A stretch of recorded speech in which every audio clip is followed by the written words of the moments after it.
Bienvenue dans notre exploration des grandes routes commerciales de l'Afrique. Imaginez-vous il y a plusieurs siècles, traversant des étendues désertiques, des jungles denses, et naviguant le long des côtes africaines. Ces routes ont façonné l'histoire africaine, servant de voie pour les marchandises précieuses, les idées et les cultures. Nous découvrirons ces anciens réseaux commerciaux, leur fonctionnement, leurs produits échangés et leur impact sur les civilisations africaines. Commençons par l'une des plus emblématiques, la route de l'or du Sahara. Notre première étape nous mène au cœur du Sahara, un désert vaste mais traversé par l'une des plus importantes routes commerciales de l'histoire africaine, la route de l'or. Cette route reliait les riches mines d'or de l'Afrique de l'Ouest aux marchés d'Afrique du Nord et d'Europe, générant une immense richesse et puissance.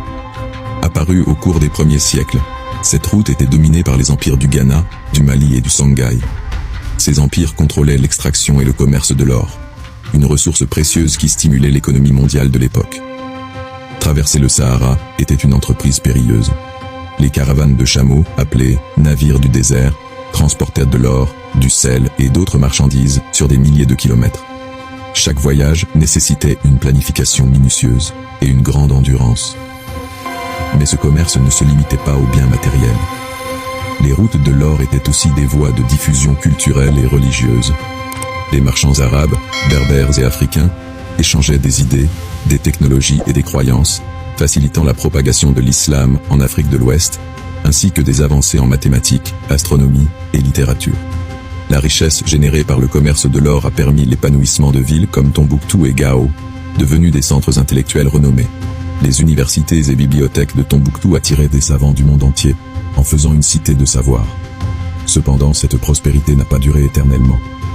Les changements climatiques, les conflits internes et l'arrivée des Européens ont détourné les routes commerciales vers de nouvelles voies maritimes.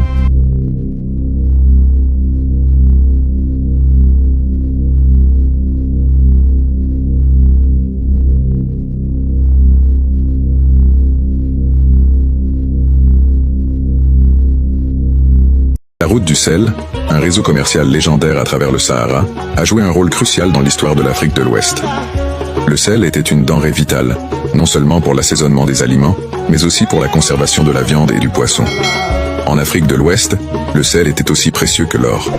La route du sel reliait les mines de sel du Sahara, notamment à Tagaza, aux grands centres commerciaux comme Tombouctou, Gao et Djenné. Les caravanes traversaient des milliers de kilomètres de désert, souvent avec des centaines de chameaux chargés de blocs de sel. Les caravanes étaient dirigées par des Touaregs, des nomades du désert experts en navigation saharienne. Un voyage typique pouvait durer plusieurs semaines, voire des mois, dans des conditions extrêmes de chaleur et de sécheresse. Le sel des mines sahariennes était échangé contre de l'or, des céréales, du bétail et d'autres produits essentiels. Ce commerce prospère a enrichi des empires tels que le Ghana, le Mali et le Songhai, facilitant l'essor de grandes villes et centres d'apprentissage comme Tombouctou. La route du sel a favorisé les échanges culturels et intellectuels. Des idées, des technologies et des croyances religieuses ont voyagé le long de ces routes, contribuant à la richesse culturelle et à la diversité de la région. Avec l'avènement du commerce maritime européen, l'importance de la route du sel a diminué. Cependant, son héritage perdure, rappelant l'ingéniosité et l'endurance des peuples sahariens.